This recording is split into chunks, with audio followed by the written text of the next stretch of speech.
May mga nagsasabi daw po kasi na pati mga supporters dito yung iilan na naniniwala sila na may girlfriend daw si Eds.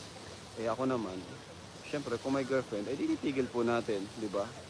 Hindi tayo ganun na para sa views ay dadayain natin, di ba? Manloloko tayo or something.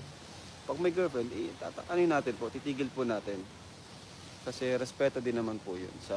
Saka ako mismo, wala akong ganang mag-vlog ng ganun. Kung alam kong may girlfriend yung ka-love team, syempre ako mismo titigil ko yun. Kasi kahit pag nag-vlog kami, syempre mawalan ako ng gana, di ba?